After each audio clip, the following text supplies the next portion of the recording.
제가 신학교 때 1학년 때 신학교 딱 들어가니까 우리 선배님들이 맨날 뭐 배고파서 굶었다, 뭐 너무너무 힘들었다. 그런데 신학교 딱 들어가니까 밥 딱 3끼 주는 거예요. 그거 외에는 간식이 없는 거예요. 간식이. 그게 20살 때 얼마나 이 혈기가 넘쳐요. 근데 밥 3끼, 아무리 많이 먹어도 밤 되면 배고프잖아요. 그냥 어떨 때 그냥 물 먹고 배고프니까. 그러고도 있는데, 외출할 때 되니까 배고플 거 생각하고 식빵을 사, 식빵을 사갖고 이제 혼자 먹으려고. 혼자 먹으려고. 근데 식빵을 이렇게 놔도 이제 어떻게 20줄을 다 먹어요. 한 4줄 먹으면 배부르잖아요. 그럼 이제 다음에 먹으려고 놔두면 이놈들이 얼마나 코가 빠른지 그 식빵 있는 걸 너무너무 잘하는 거예요. 그러고 식빵을 보면 다 훔쳐먹고 없는 거예요.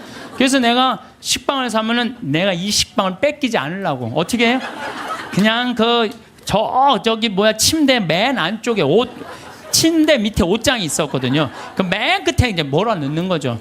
그래서 내가 이제 난 신학교 때 깐또레스를 했어요. 매 미사마다 노래하는 그 깐또레스를 했으니까 맨날 그거 연습하느냐고 여기 뛰어다니고 저기 뛰어다니고 보면 한 3일 정도 뛰어다니면은 빵 놓은 걸 까먹어요. 빵 놓은 걸. 그래갖고 나 빵 먹어야지 빵. 그래갖고 딱 보면은 그게 곰팡이가 썰어져요. 곰팡이가.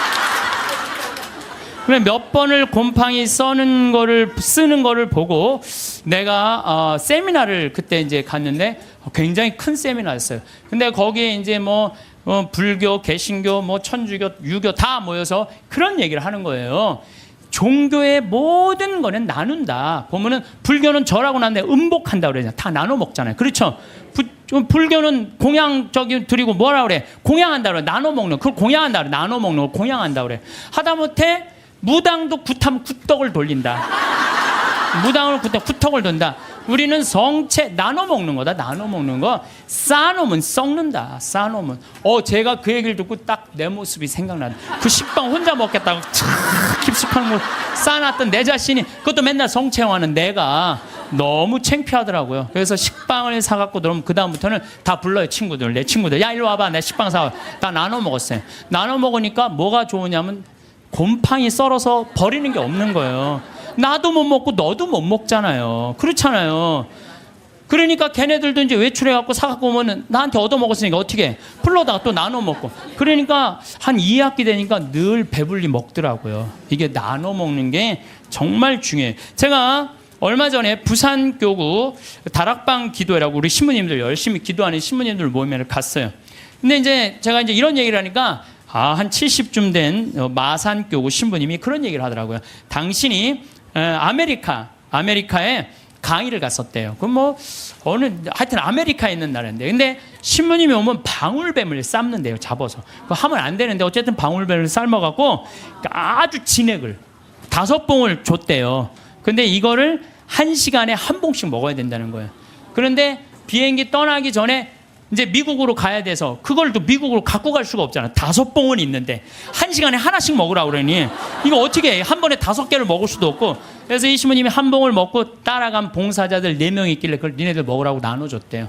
나눠주고 이제 먹으니까 몸에 열이 나고 막 여기서 이 하얀 속옷이 노랗게 변하더래. 뭐가 진액이 나와갖고 미국에 갖고 이제 그 얘기를 했더니 의사가 그런 얘기를 하더라고요. 신부님, 만약에 신부님이 급한 마음에 5봉을 다 먹었으면 신부님은 장협착으로 죽었다는 거예요. 그러니까 장협착으로 죽을 수도 있었다는 거예요. 근데 신부님이 나누는 바람에 신부님도 살고 나머지 사람도 다 사는 거라고. 근데 그 신부님이 70인데 피부가 나보다 더 고와. 방울뱀을 먹어서 그런지.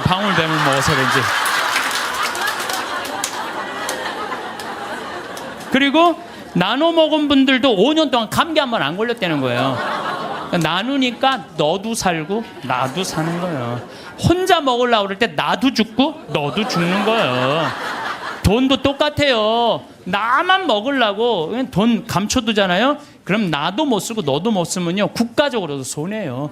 세금 내야 돼요. 이 나라에서 살면 세금 내야죠. 왜 떼어먹어 세금을.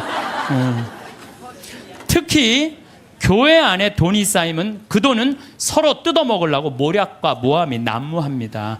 교회는요 돈이 생기는 대로 쌓아두지 말고 나눠야 돼. 제가 정말 생태마을 한 10년 동안 빚에 허덕이다가 이제는 농산물도 잘 팔리고 피정도 많이 오고 해서 이젠 정말 편안해졌어요. 근데 저는 제 신념이 뭐냐면은 그 달에 번 건 그 달에 다 쓰자. 이게 내 신념이에요. 그래서 제가 막 이 강의 때 여러분들 돈 있으면 여행 다니라고 그러잖아요. 내가 여러 차례 얘기했지만 올해 2월 달에 처음으로 우리가 빚이 없었어요. 그래갖고 우리 직원들이 10년, 나하고 일하는 직원들이 10년, 15년 동안 정말 힘들게 일해왔거든요. 그래서 내가 직원들한테 그랬어요. 야, 우리 이제 오래간만에 수익이 났으니 이거 가지고 성주순례 가자. 그래갖고 아시시, 그 다음에 무슨 뭐 베드로, 그 다음 반내, 전부 다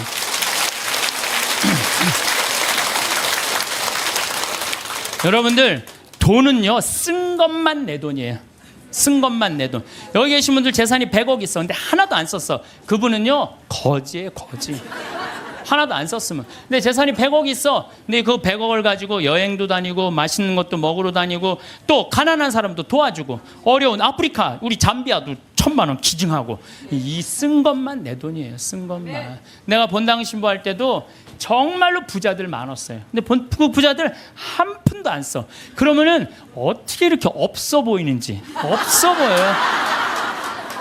한 푼도 안 쓰는 부자는요 없어 보여요. 근데 정말로 부자면서도 때 따라 철 따라 시모님 이거 필요하실 때 쓰세요. 이거 어려운데 도와주세요. 시모님 이번에 사업. 그 사람들은요 정말 있어 보이더라고요. 있어 보여. 돈은 우리 인생을 행복하게 해주는 도구지 목적이 아니에요. 우리나라에 1971년 3월 11일 날 76세로 세상을 떠난 유일양행의 설립자인 유일한 박사님은요 모든 재산을 공익단체 다 기부했어요. 그리고 주식조차도 직원들한테 다 나눠줬어요. 다 나눠줬어요. 정말로 멋있는 분이죠. 정말로 기업가의 모습을 보여준 거예요. 또 그 딸도 미국에 가서 전 재산 떠나면서 세상에 다 기부하고 세상 떠났어. 딸도. 아버지가 그러니까 딸도 그러는 거예요. 아버지가 그러니까. 카네기도 전 재산 기부했고 2,500곳에 도서관을 져줬어요. 카네기. 그리고 워렌 버핏, 빌 게이츠 걔네들 둘이 낸 게 1,000억 달러예요. 1,000억 달러. 둘이 낸 게. 다 내는 거죠. 다. 왜? 그 사람들은 누구를 상대해서 돈 벌었다고 생각해? 자기네들 국민을. 그러니까 미국 갑부들은 보면요 다 미국에 가보면요 그 부자들이 다 기증하고 갖고 몇백억 몇천억씩 그걸로 사회가 건강하게 돌아가는 거예요. 우리나라에도 좀 그렇게 살짝 미치는 부자가 좀 나왔으면 좋겠어요. 네.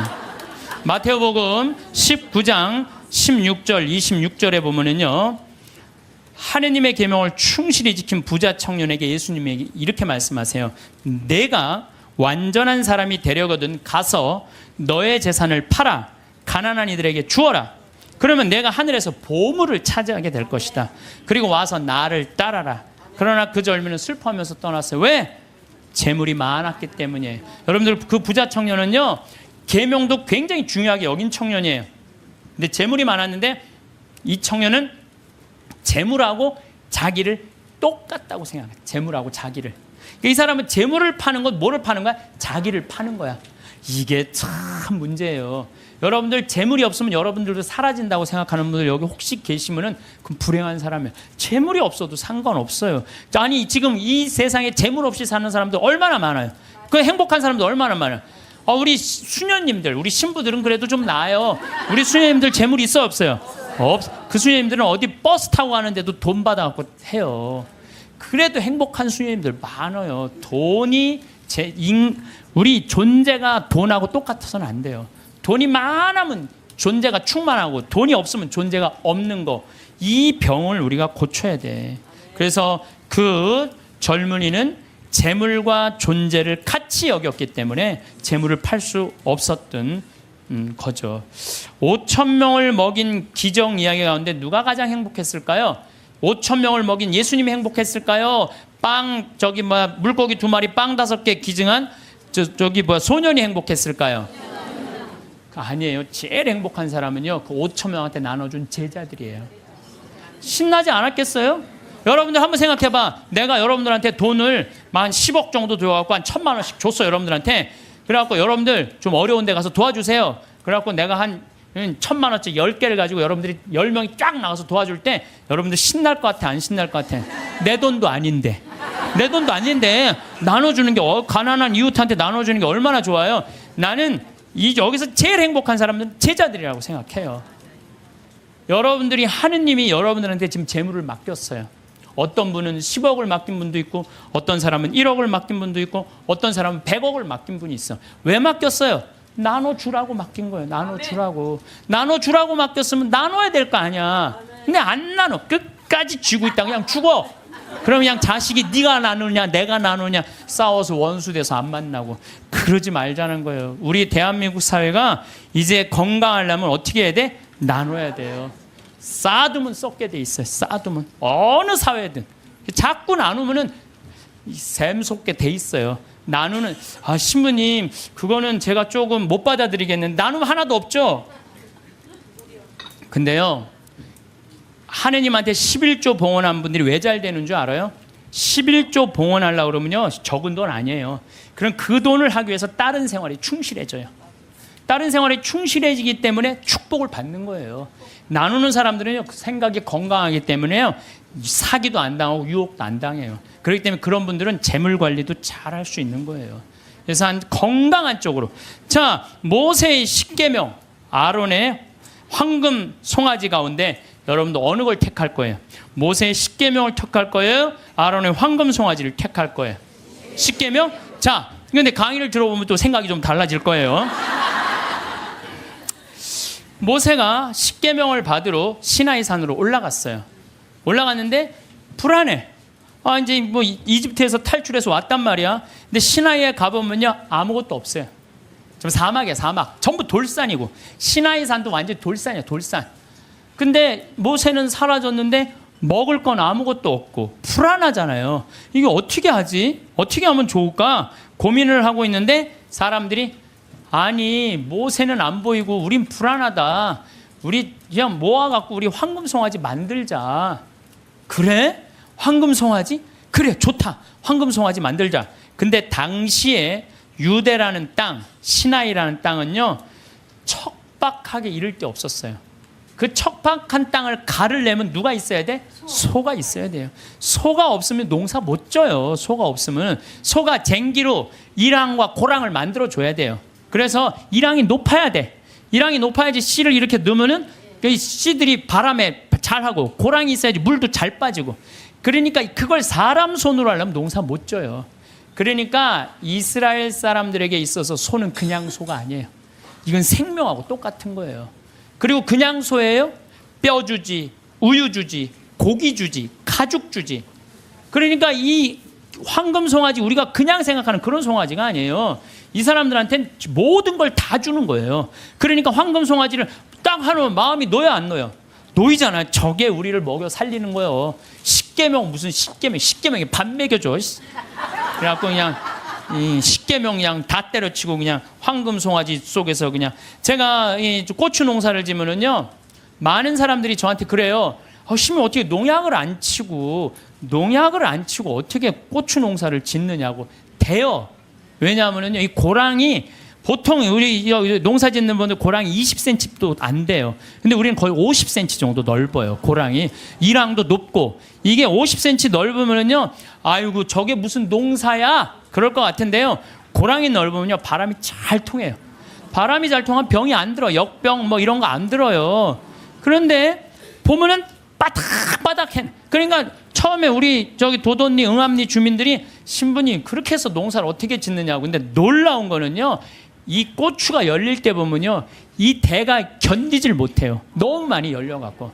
그래서 제가 그걸 보면서 농사도 욕심 부리면 안 돼요. 그리고 내가 정말 놀라운 거는 감 있잖아요. 감이요 5월 달만 되면은요 이렇게 자라다가요 그 애를 다 조절을 자기네들 느껴요. 그래갖고 올해는 좀 많이 괜찮을 것 같다 그러면, 그런데 올해는 좀 날이 좀 현찮을 것 같다. 감이 다 알아요. 그래갖고 다 떨어뜨려요. 보면은 5월 달에 가면 감 조그만 거 다 떨어져 있어요. 감 하시는 분들 아시죠? 그 왜냐면 자기가 조절하는 거야. 그러면은 감이 아주 튼실하게 열리는 거야. 아니 우리 지금 토마토 하고 있지만 토마토 이거 꽃을 안 따주잖아요. 조그맣게 열리고 커지지는 않아요. 그러니까 뭔가 포기를 해야 돼요. 포기를 해야 돼. 그러니까 이랑 고랑, 어쨌든 이 사람들은 그 이랑과 고랑을 만들어주는 누가 고마워? 황금 송아지가 고마운 거예요. 여러분들 여기 계신 분들 십계명보다는 황금 송아지, 집에 가보면 황금 송아지 한 마리씩 다, 아니 집에는 없어도 머릿속에 황금 송아지 있는 분들 많아요. 근데요, 계명을 택할 것이냐 황금 송아지를 택할 것이냐, 이건 여러분들 잘 생각해야 돼요. 황금 송아지는 세상이에요. 계명은 하느님이고, 내가 뭘 붙잡고 살 것이냐. 하느님 붙잡고 산다고 돈 축복 안 받는 거 아니야. 제가 말씀드렸지만 정말로 하느님 뜻대로 살아가면 이 사람들 재물 쌓여요. 이 사람이 사기를 당하겠어요? 엄한 짓을 하겠어요? 성실하게 살면 돈 쌓여요. 다 엎어지는 건 다 1 더하기 1은 100이라고 믿는 사람들이 다 엎어지는 거지, 1 더하기 1은 2라고 생각하는 사람들은 안 엎어집니다. 예, 망하지 않아요. 예.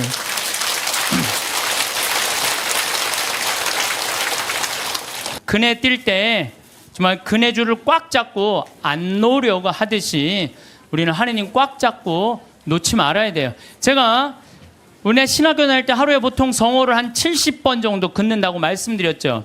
제가 그 강의 끝나고 저도 반성했어요. 나도 먹을 때는 성호 긋는데 안 먹고는, 먹고 끝나고 난 다음에 안 글 때도 많았어 나도. 근데 요즘 제가 생활이 변했어요. 어떻게 변했느냐면은 하여튼 먹을 때마다 성호를 긋는 거예요. 복분자, 요즘 복분자 나오잖아요.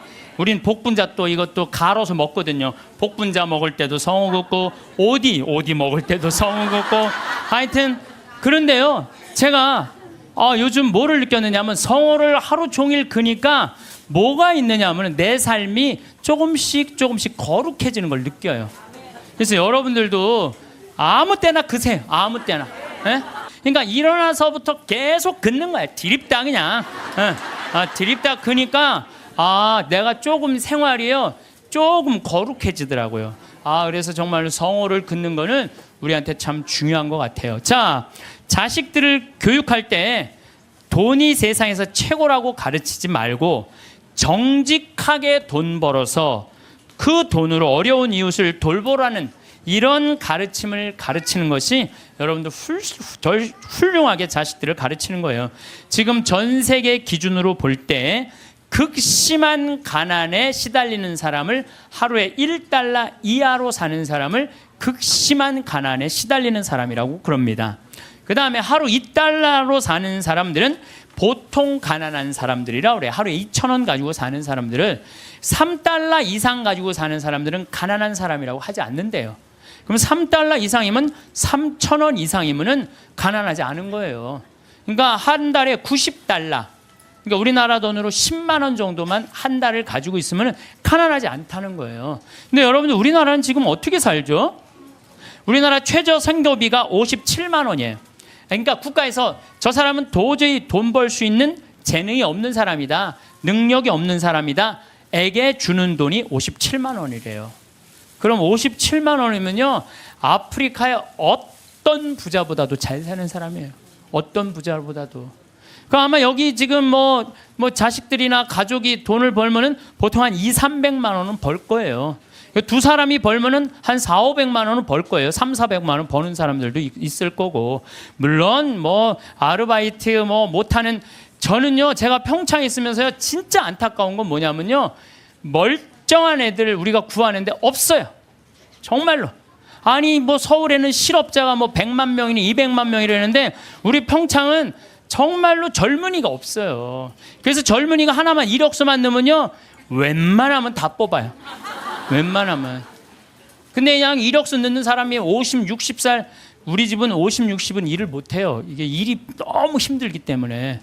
근데 그냥 오겠다는 사람은 5, 60 이상한, 그냥 뼈가 안 좋고 허리가 안 좋고 이런 사람, 멀쩡한 젊은이들은 일을 안 하고. 참 그게 너무너무 안타까워요. 예. 대한민국 사람들이요, 불행한 이유는 바로 돈 욕심 때문에 불행해요. 기도하는 거 보면은 자신의 욕심 충족하기 위해서 물질 축복 비는 사람들 많아요. 특별히 예수님한테 주님 집안채만 나 좀 어떻게 좀 생기게 해주십시오, 이렇게 기도하는 분들이 있는데요, 그 사람들 정말 답답해요. 예수님은요, 이 세상에 오셔서 집 한 채 없이 사셨어요. 아니 집 한 채 없이 사신 분한테 집 한 채 달라고 그러면은 아니 그 예수님 주겠어요?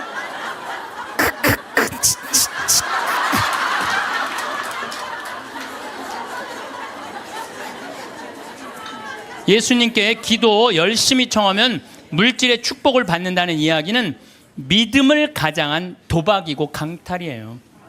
여러분들 어떻게 믿을 때 돈 축복 달라고 그래요? 여러분들 돈 때문에 믿는 거예요? 여러분들 뭐 때문에 믿는 거예요? 하늘나라 때문에 믿는 거 아니에요? 그러면 하늘나라를 먼저 구해야지. 내가 구일 기도 열심히 하면 집 한 채. 아니 어디 빌 뗄 대고 빌어야지. 집 한 채 없는 분한테 저기 뭐야 집 달라고 그러면 돼요. 예수님에게 기도할 내용은 하느님 나라와 그의 정의이지 집이 아니라는 거죠. 재물 축복은 성서에도 이렇게 표현합니다. 잠언 10장 4절을 보면 게으른 손바닥은 가난을 지어내고 부지런한 이의 손은 부를 가져온다. 돈은요 하느님한테 기도한다고 오는 게 아니에요. 열심한 사람, 부지런한 사람이 돈이 오는 거지 아무것도 안 하면서 기도하면 뭐 돈이 어디 그런 이상한 하여튼 그런 거. 그러니까 얼마 전에 무슨 뭐 며느리가 시댁집에 4군데 불을 질렀다며요. 불을 질렀는데 왜 질렀냐니까 점쟁이가 시댁에 불이 나면 로또가 된다고 그래갖고 그냥 불 질렀다는 거 아니야. 아이고 참.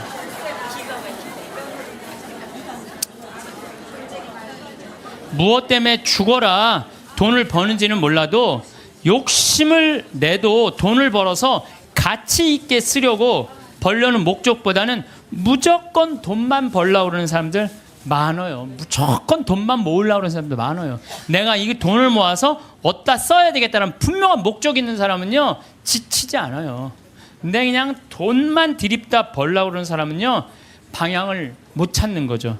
저도 생태마을 운영하면서 경제적인 이익이 생기기 시작했어요. 한 10년은 계속 쏟아붓어요. 내 강사료, 내 책, CD 그냥 그야말로 정말 한 10억 이상 다 내 강사료는 다 쏟아넣었어요. 근데 요즘 이제 경제적인 이익이 생겼어요. 이제 안정이 돼갖고. 근데 내가 이제 돈이 생기니까 나도 이상해질 거 아니에요.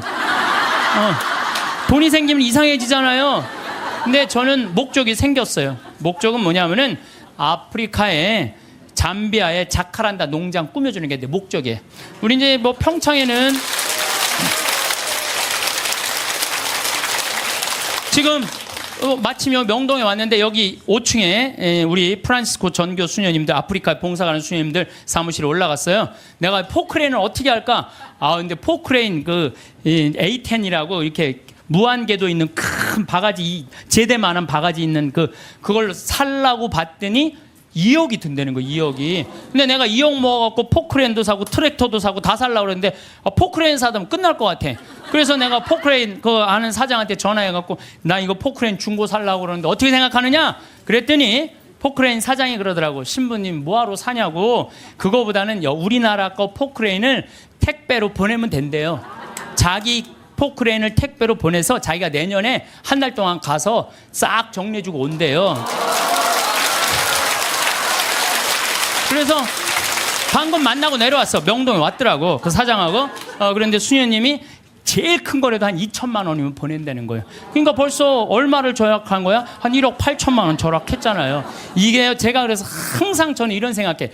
계획은 인간이 완성은 하느님이. 예, 계획은 인간이 완성은 하느님.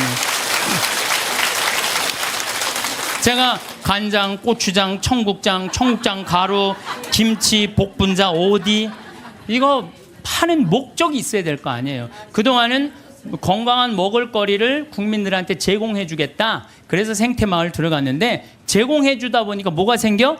이익이 생겨. 그럼 그 이익을 어떻게 한다? 써야 돼요. 그래서 지금 자카란다에 고아원, 병원, 농장 꾸미는데 쓰려고 길을 써요. 그러면은요 여러분들 딴 생각이 하나도 안 들어요. 딴 생각이. 돈을 가지고 어디다 쓸 줄 모르는 사람이 딴 생각하고 있는 거예요. 내가 이걸 어디다 주식에다 투자를 할까? 뭐를 할까? 땅을 살까? 이런 생각을 하는 거지. 그래서요 돈은 쌓아두면 썩는 거예요. 써야 돼요. 1 더하기 1은 2인데 1 더하기 1은 100이 되기를 바라는 게 대한민국 사람들 심보예요. 돈이요 내가 1,000만 원 더하기 1,000만 원은 2,000만 원이 돼야 되잖아요.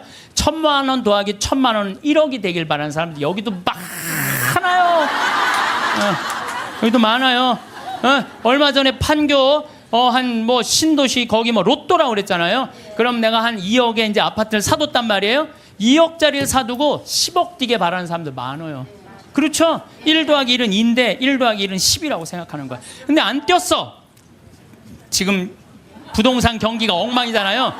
안 뛰었는데 나 2억 주고 샀는데 10억 되길 바라는 마음으로 샀는데 8억이 안 뛴 거 아니에요. 이 사람 이 생각을 하는 거 8억을 손해봤다고 생각을 하는 거예요.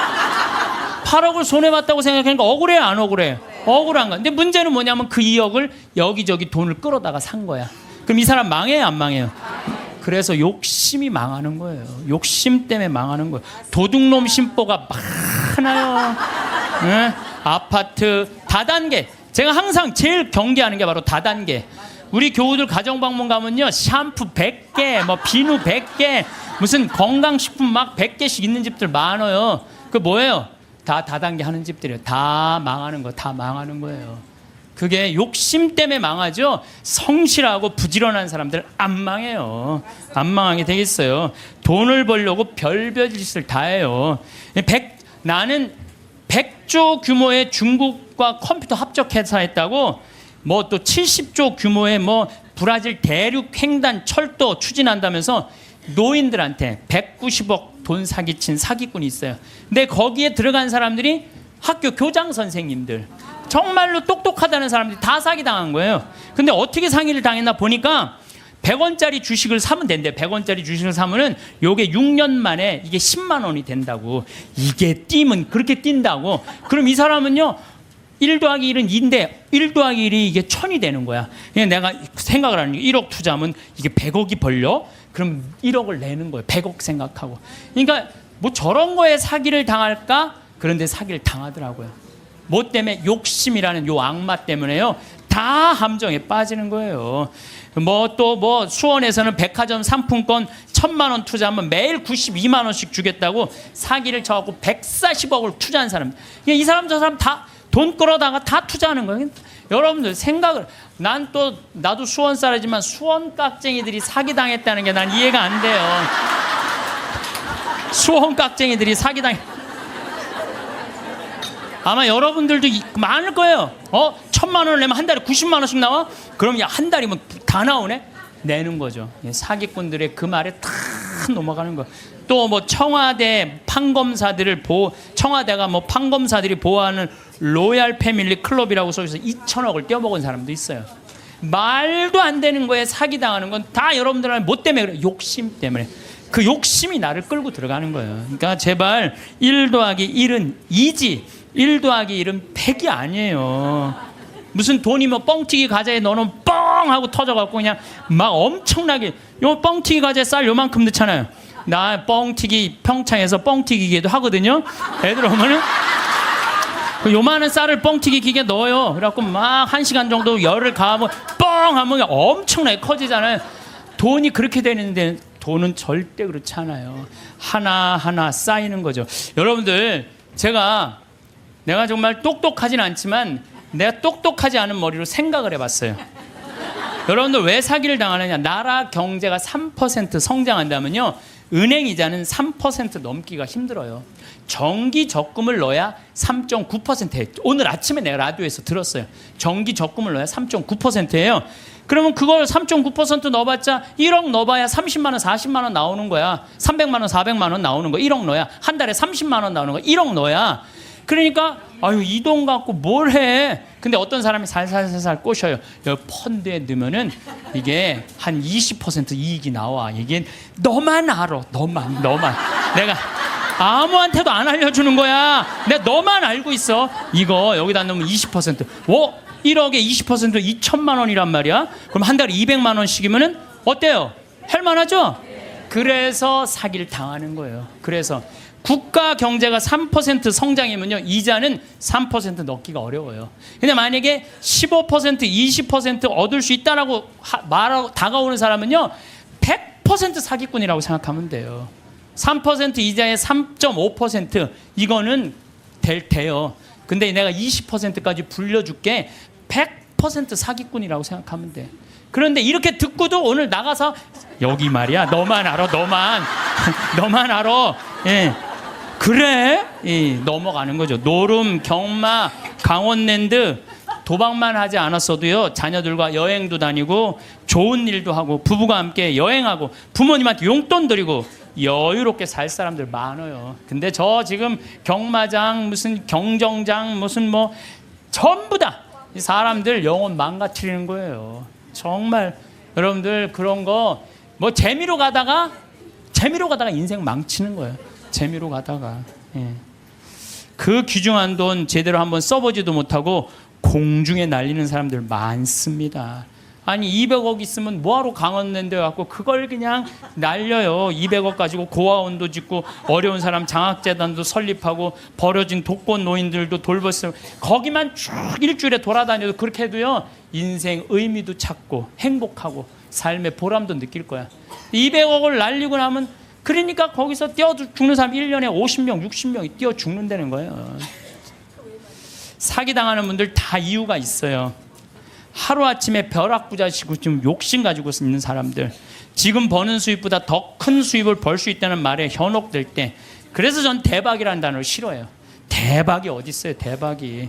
그달 벌어서 내가 500만 원, 300만 원 벌으면 그중에 50만 원, 60만 원 저금해서 한 5년, 10년 해갖고 1억, 2억 맞추고 집 한 채 사고 그 집 사고 또 한 10년 열심히 일해갖고 한 3, 4억 해갖고 퇴직할 때 한 4억, 5억 정도 지니고 그리고 그거 가지고 늙을 때까지 살아가는 거죠. 그러다가 정말로 돈이라는 건 축복이에요. 그거 오는 수가 있어요. 내가 산 집이 어쩌다가 떼어갖고 그걸 정리해갖고 다시 좀 어떻게 그 정도는 되더라도 어느 날 갑자기 떼돈을 버는 일은 없어요. 또 떼돈을 번다고 여러분들 행복하지도 않아요. 내가 전 시간에도 말했지만 떼돈을 보면요 이 사람들 떼같이 몰려. 떼같이 떼같이 몰려갖고 돈 꿔달라 머리 아파요. 여기 계신 분들 이런 분들이 있어요. 입만 열면 돈이 원수라고 말하는 사람, 이렇게 말하는 사람들 사기당할 가능성이 많아요. 입만 아유 돈이 원수야 이런 사람들 사기당할 가능성이 많아요. 돈이 원수야. 그런데 예수님이 원수를 사랑해라. 그러니까 아 내가 돈을 사랑해야 되겠구나. 돈을 너무 사랑하다 보면 디모데후서 1장 6절 6장 10절에 보면요 돈을 사랑하는 것이 모든 악의 뿌리입니다. 돈을 따라다니다가 길을 잃고 신앙을 떠나서 결국 격심한 고통을 겪는 사람들도 있습니다. 그래서 여러분들 사기당하기 싫으면요 사기꾼들의 특징이 있어요. 호화롭거나 명품 이야기 많이 하면서 입만 열면 대박 터진다고 말하는 사람들, 이런 사람들 사기꾼들 가능성이 많아요. 자신이 뭐 누구 유명인이나 영화배우 무슨 국회의원 무슨 정치인들 안다고 맨날 입만 열면 얘기하는 사람들 사기꾼일 가능성이 많다는 거예요. 전화번호가 이유도 없이 자주 바뀌는 사람들, 여러분들 전화번호 그냥 끝까지 쓰는 사람들 있죠? 이 사람들 사기꾼들 아니에요.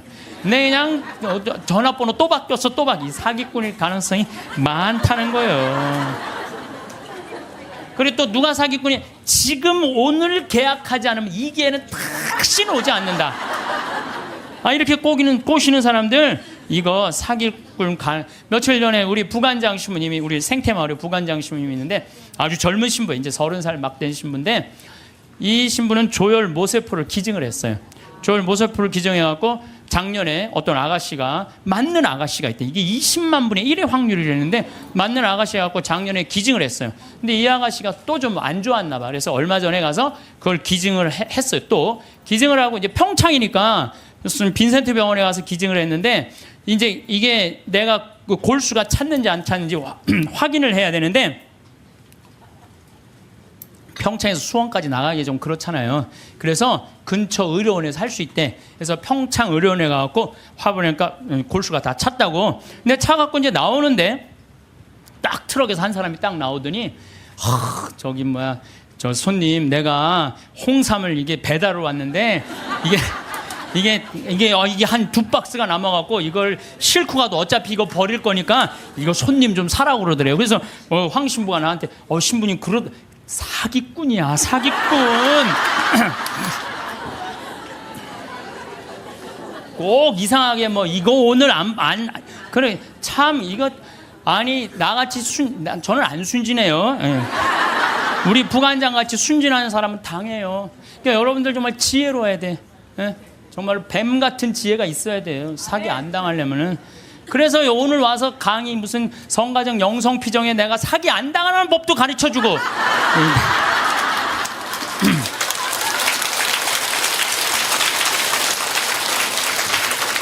특별히 제가 부탁하고 싶은 게 있어요. 교우들끼리 돈거래하지 마세요. 정말 안 좋은 거예요. 돈거래하다간 친구를 잃어버립니다.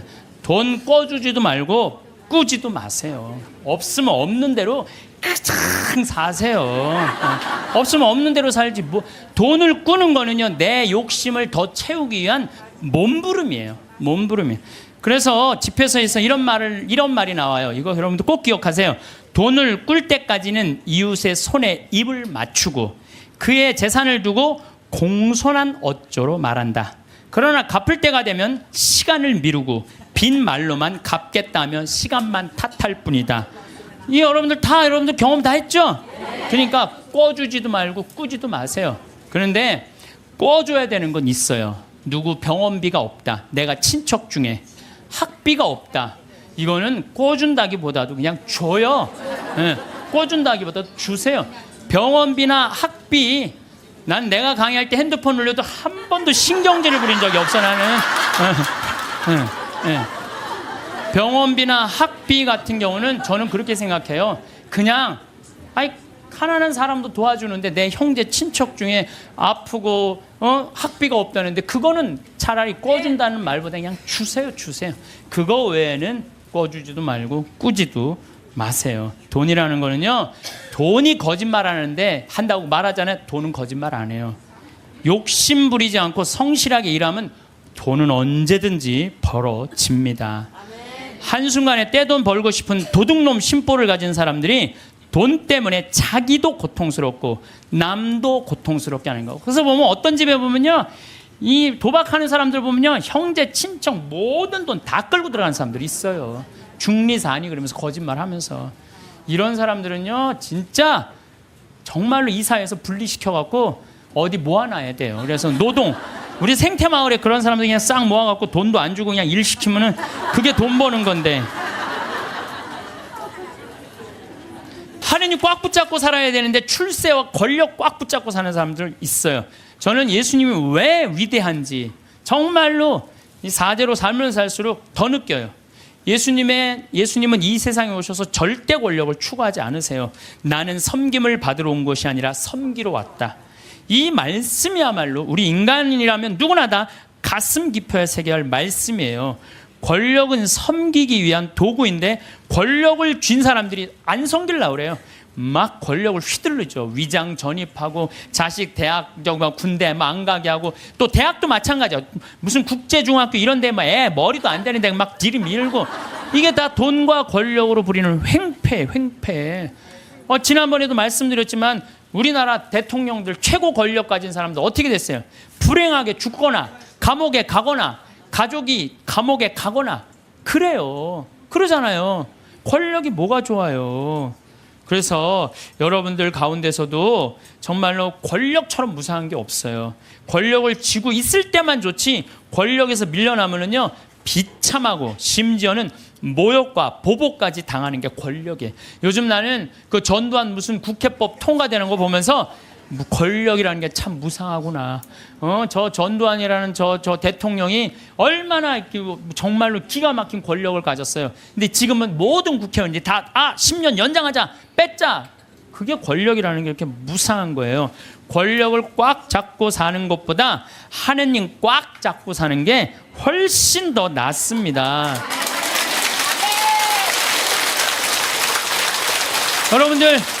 여러분들 이 생각을 해봐요. 하느님 아버지처럼 대단한 권력 가진 사람이 어디 있어요? 그렇죠?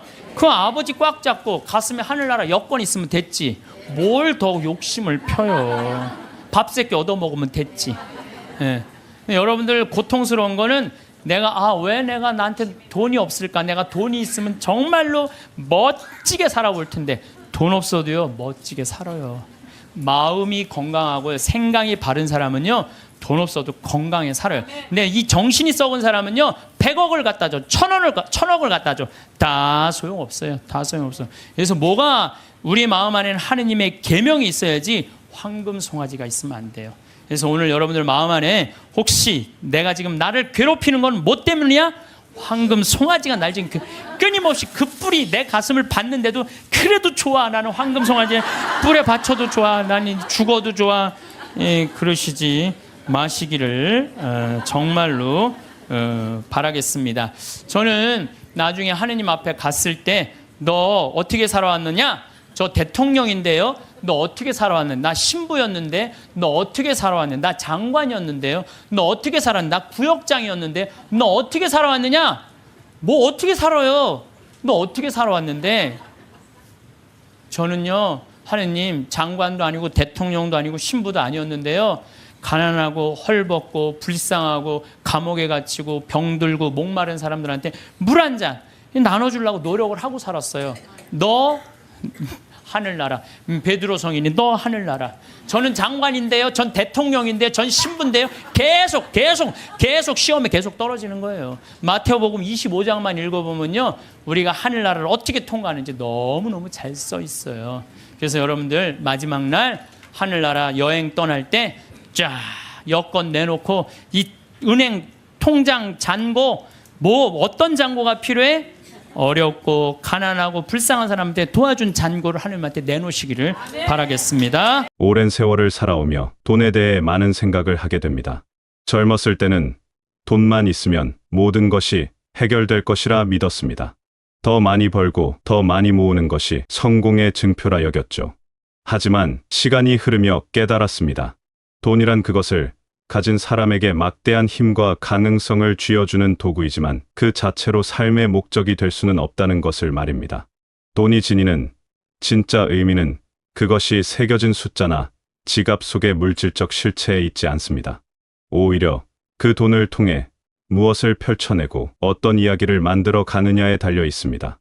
마치 물이 그 자체로는 아무런 모양이 없지만 어떤 그릇에 담기느냐에 따라 네모가 되기도 하고 동그라미가 되기도 하는 것처럼 돈 역시 사용하는 사람의 마음과 목적에 따라 전혀 다른 가치를 지니게 됩니다. 진정한 가치는 돈을 어떻게 쓰느냐에서 비롯됩니다. 오직 돈을 벌기 위해 제 건강을 내주고 가족의 웃음을 뒤로 했던 과거를 돌이켜보면 안타까운 마음이 먼저 듭니다. 그때는 미처 몰랐습니다. 돈은 삶의 주인이 아니라 삶을 돕는 충실한 하인이라는 사실을 말입니다. 무엇을 위해 돈을 버는지, 그 이유가 돈의 액수보다 훨씬 더 중요하다는 것을 너무 늦게 알았습니다. 인간의 삶에서 돈이란 마치 먼 길을 떠나는 나그네에게 필요한 신발과 같습니다. 튼튼하고 좋은 신발이 있으면 더 편안하게 더 멀리까지 갈 수 있는 것은 사실입니다. 하지만 신발 그 자체가 여행의 목적지가 될 수는 없습니다. 돈을 얼마나 많이 가졌느냐보다 그것으로 어떤 삶의 풍경을 그려나갈 것인지가 삶의 핵심이겠지요. 돈의 진짜 가치는 금고 안에 쌓아둘 때가 아니라 세상 속으로 흘러나갈 때 비로소 드러납니다. 물이 한 곳에 고여 있으면 이내 썩기 마련이지만 낮은 곳으로 흘러가면 메마른 땅의 생명을 움트게 합니다. 돈 또한 마찬가지입니다. 순환할 때 그 참된 모습을 보여줍니다. 나 혼자만 꼭 움켜쥐고 있는 돈은 생명력을 잃은 죽은 돈이지만 필요한 곳에 흘려보내는 돈은 세상을 살리는 살아있는 돈이 됩니다. 나눔이란 단순히 내 것을 덜어내는 행위가 아닙니다. 내가 가진 것을 다른 이에게 건넬 때 삶의 무게중심이 얼마나 가졌는가에서 어떻게 존재하는가로 옮겨가는 신비로운 경험을 하게 됩니다. 그것은 한 사람이 다른 사람에게 보내는 따뜻한 마음의 신호이며 우리가 모두 보이지 않는 끈으로 연결되어 있다는 깊은 깨달음의 표현입니다. 어려움에 처한 이웃을 돕는 행위는 단순히 그 사람 하나만을 위한 것이 아닙니다. 결국 우리 모두가 더불어 살아가는 세상을 더 따뜻하게 만드는 일입니다. 아주 작은 나눔이라도 괜찮습니다. 시장에서 만난 어르신의 좌판에서 물건을 하나 더 사드리는 일이나 이름 모를 누군가를 위해 조용히 기부를 하는 것만으로도 마음은 훈훈한 온기로 가득 찹니다. 이런 소중한 순간들이 차곡차곡 쌓여 삶의 진정한 만족과 보람을 가져다 줍니다. 값비싼 음식을 혼자 먹는 기쁨보다 소박한 밥상을 함께 나누어 먹을 때 더 큰 행복을 느끼듯이 돈 역시 나눌 때 그 가치가 찬란하게 빛납니다. 어려운 이웃을 돕는다는 것은 그리 거창한 일이 아닐지도 모릅니다. 추운 겨울을 힘겹게 나는 이웃에게 작은 난방비를 보태주거나 홀로 계신 분께 따뜻한 밥 한 끼를 대접하는 것도 충분합니다. 이런 작은 배려와 관심이 모여 우리 사회의 냉랭한 구석을 덮이는 군불이 됩니다. 세상을 바꾸는 것은 영웅의 거대한 선행이 아니라 보통 사람들의 일상 속 작은 선의일 때가 많습니다. 돈을 그저 쌓아만 두면 그것은 차가운 숫자의 나열에 불과합니다. 하지만 그 돈이 누군가의 눈물을 닦아주고 지친 어깨를 다독여줄 때 돈은 비로소 살아 숨쉬는 가치가 됩니다. 이것이야말로 돈의 참된 목적이자 존재 이유가 아닐까 생각합니다. 돈은 축적을 위한 것이 아니라 순환을 위한 것이며 독점을 위한 것이 아니라 나눔을 위한 것입니다. 인간의 욕망은 채워도 끝이 없는 깊은 샘물과 같습니다. 조금 가지면 더 많이 갖고 싶어하고 많이 가져도 만족하지 못하고 더욱더 많은 것을 원합니다. 이런 욕망의 무한함이 때로는 우리를 깊은 불행의 늪으로 이끌곤 합니다. 현실을 외면한 채 헛된 꿈을 쫓다가 평생 일군 모든 것을 한순간에 잃어버리는 사람들을 안타까운 마음으로 지켜보곤 합니다.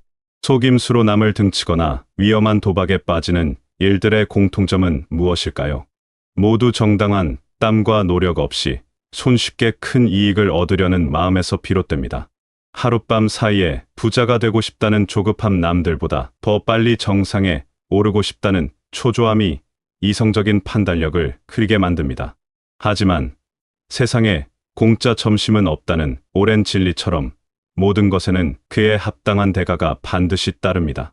과도한 욕심이 위험한 가장 큰 이유는 현실을 바라보는 눈을 멀게 만들기 때문입니다. 자신의 능력과 현재 처한 상황을 객관적으로 보지 못하고 불가능한 것을 가능하다고 믿게 만드는 환상을 심어줍니다. 그것은 마치 사막의 신기루를 보고 진짜 오아시스라고 믿으며 달려가는 것과 같습니다. 멀리서 보면 더없이 아름답고 희망차 보이지만 가까이 다가가면 결국 텅 빈 절망만이 기다리고 있을 뿐입니다. 성실한 만큼 확실하고 안전한 투자는 세상에 없습니다. 한 번에 큰 돈을 벌겠다는 꿈보다는 뒤로 소박하더라도 꾸준히 저축하고 조금씩 자산을 늘려가는 것이 가장 안전하고 현실적인 방법입니다. 느리지만 결국 경주에서 이기는 거북이의 우아처럼 꾸준함과 성실함이 결국 우리를 평온한 삶으로 인도합니다. 탐욕은 우리 마음에 깃드는 무서운 병입니다. 끊임없이 더 많은 것을 욕망하게 만들어 지금 내가 가진 것들에 대한 감사함을 잊게 합니다. 이미 충분히 가졌음에도 불구하고 늘 부족하다고 느끼게 만들어 삶의 만족도를 갉아먹습니다. 가진 것에 만족하고 감사할 줄 아는 지혜야말로 행복한 삶으로 들어가는 문입니다.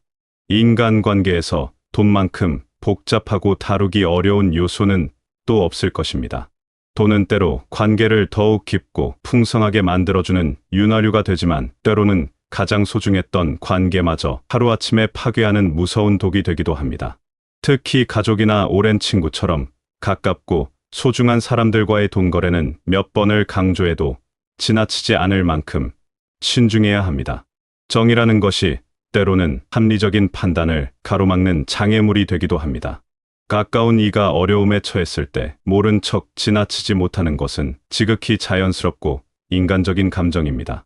하지만 오직 그 안타까운 마음에만 의존해서 섣불리 행동하면 예상치 못한 문제에 부딪힐 수 있습니다. 선한 의도로 시작한 도움이 오히려 관계를 돌이킬 수 없이 망가뜨리는 비극적인 결과를 낳을 수도 있습니다. 돈 문제에 있어서 명확함은 관계를 지키는 생명줄과 같습니다. 언제까지 갚을 것인지, 어떤 조건으로 빌려주는 것인지 등을 애매하게 남겨두면 훗날 반드시 갈등의 불씨가 됩니다. 이런 조건을 따지는 것이 인정 없어 보이고 서운하게 느껴질 수도 있습니다. 하지만 이것은 상대를 믿지 못해서가 아니라 서로의 소중한 관계를 오랫동안 지켜나가기 위한 최소한의 지혜입니다. 가까운 사이일수록 돈 문제에 더 엄격한 기준을 적용해야 하는 이유가 있습니다. 잘 모르는 남에게는 당연하게 요구할 수 있는 것들도 가족이나 친구라는 이름 앞에서는 차마 입 밖으로 꺼내기 어렵기 때문입니다. 이러한 마음을 이용하여 부당한 요구를 하는 경우도 있고 의도하지 않았더라도 서로에게 소홀해지는 경우가 많습니다. 특히 혈육이라는 이름으로 얽힌 가족 간의 돈 문제는 더욱 조심스럽게 다루어야 합니다. 가족이라는 이유만으로 무리한 부탁을 하거나 도움을 당연하게 여기는 태도는 서로에게 깊은 상처만 남길 뿐입니다. 때로는 도움의 손길을 내미는 것보다 스스로 일어설 수 있도록 믿고 기다려주는 것이 진정한 사랑일 때도 있습니다. 관계의 깊이와 돈의 문제는 별개의 영역으로 생각해야 합니다. 사랑하기 때문에 모든 것을 들어주는 것이 정답이 아니듯 가깝다는 이유로 돈 문제에 예외를 두는 것도 바람직하지 않습니다. 오히려 아끼고 소중한 관계일수록 돈 문제는 더욱 철저하고 신중하게 다루어야 합니다. 돈으로 인한 갈등을 피하는 가장 좋은 방법은 애초에 돈 거래를 하지 않는 것입니다. 만약 정말 도움이 필요한 상황이라면 돌려받지 않아도 좋을 만큼만 도와주거나 그것이 어렵다면 정중히 거절하는 것이 오히려 관계를 지키는 현명한 길입니다. 어중간한 상태로 머무는 것이 관계에 가장 위험합니다. 나이가 들수록 더욱 선명해지는 삶의 진리가 있습니다. 아무리 많은 돈과 재물이 있어도 마음이 편안하지 않으면 결코 행복할 수 없다는 것입니다. 물질적인 풍요와 정신적인 평안은 전혀 다른 차원의 문제입니다. 때로는 이 두 가지가 서로 부딪히기도 합니다.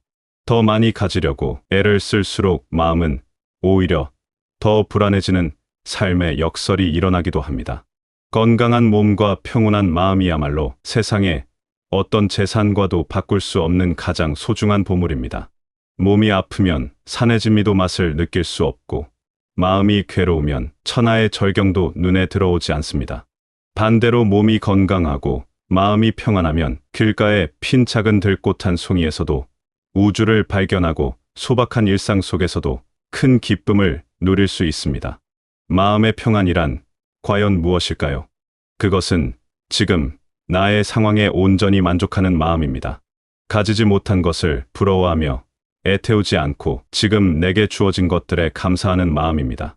남과 나를 비교하며 스스로를 위축시키지 않고 자신만의 속도와 방향을 존중하며 살아가는 여유입니다.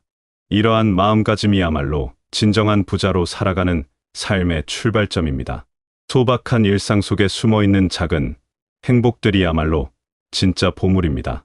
이른 아침 창가로 스며드는 햇살 한 줌, 직접 내린 따뜻한 차 한 잔, 사랑하는 사람과 나누는 다정한 눈빛, 이런 것들은 돈으로 살 수 없는 지극히 소중한 순간들입니다.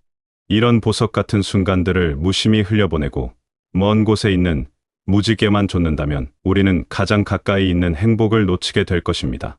누군가에게 베풀 때 느끼는 따뜻한 보람, 역시 돈으로는 결코 얻을 수 없는 종류의 행복입니다. 나의 작은 도움으로 누군가가 다시 웃음을 되찾는 모습을 볼 때 그 충만한 기쁨은 어떤 물질적 만족보다도 훨씬 더 깊고 오래갑니다. 이런 귀한 경험들이 모여 우리의 삶을 진정으로 풍요롭게 만듭니다. 주는 사람이 받는 사람보다 더 큰 기쁨을 얻는다는 옛말은 틀림없는 진실입니다. 마음의 평안은 외부의 조건에 의해 좌우되는 것이 아닙니다. 그것은 내면의 중심에서 솟아나는 고요한 힘입니다. 어떤 상황에서도 함부로 흔들리지 않는 자기 삶의 중심을 단단히 세우는 것, 그것이야말로 진정한 부입니다. 돈이 아무리 많아도 늘 불안하고 초조하다면 그는 가난한 사람입니다. 가진 것이 많지 않아도 마음의 평화가 깃들어 있다면 그는 세상에서 가장 부유한 사람입니다. 결론적으로 돈은 우리 삶에 필요한 유용한 도구일 뿐입니다. 망치가 집을 짓는 데 쓰이는 도구이듯 돈도 우리가 더 나은 삶을 만들어가는 데 필요한 도구입니다. 도구 자체의 크기에 집착하기보다는 그 도구를 가지고 무엇을 만들고 이룰 것인지에 집중해야 합니다. 돈을 모으는 행위도 중요하지만 그보다 훨씬 더 중요한 것은 왜 돈을 모으는지에 대한 분명한 이유를 아는 것입니다. 우리 인생에서 정말로 중요한 것들은 대부분 돈으로 살 수 없습니다. 사랑과 우정, 건강과 평안, 그리고 지혜 같은 것들은 아무리 많은 돈을 지불해도 얻을 수 없는 것들입니다. 오히려 돈이라는 도구에만 매달리다 보면 이런 소중한 가치들을 잃어버릴 위험이 더 큽니다. 돈은 삶을 풍요롭게 하는 좋은 수단이 될 수는 있어도 삶의 목적, 그 자체가 될 수는 없습니다. 오직 자신만을 위해 쌓아둔 돈은 결국 공허함과 외로움만 남깁니다. 하지만 다른 사람의 행복과 세상을 위해 의미 있게 쓰인 돈은 그 가치가 몇 배로 불어나 다시 나에게 돌아옵니다. 물론 그것이 물질적인 형태로 돌아오는 것은 아닐 것입니다. 마음의 깊은 만족과 삶의 보람이라는 더없이 귀한 가치로 돌아오는 것입니다. 이러한 선한 순환이 계속될 때 돈은 우리 삶에서 진정한 의미를 갖게 됩니다. 돈에 대한 자신만의 굳건한 철학을 갖는 것이 중요합니다. 돈을 벌 때도 정당하고 떳떳한 방법으로 벌고, 쓸 때도 가치 있고 의미 있는 곳에 써야 합니다. 모을 때도 분명한 목표를 가지고, 모으고 나눌 때도 아낌없는 진심으로 나누어야 합니다. 이러한 일관된 원칙이 바로 설 때 돈은 우리 삶을 위협하는 주인이 아니라 든든한 동반자가 되어줄 것입니다. 과도한 욕심을 내려놓고 자신의 분수에 맞게 살아가는 것이 지혜로운 삶입니다. 남과 비교하며 조급해하지 말고 자신의 상황에 만족하며 감사하는 마음을 가져야 합니다. 이러한 마음가짐이야말로 진정한 부자가 되는 길이며 평온한 삶을 누리는 비결입니다. 물질의 부자를 넘어 정신의 부자가 되는 것이 훨씬 더 가치 있는 일입니다. 지금까지 살아오신 세월 동안 차곡차곡 쌓으신 지혜와 깊은 경험이야말로 세상 그 무엇과도 바꿀 수 없는 가장 큰 재산입니다. 그 빛나는 지혜로 앞으로의 모든 날들도 돈에 휘둘리지 않고 돈을 현명하게 다루시며 늘 마음 편안하고 행복한 하루하루가 되시길 바라겠습니다.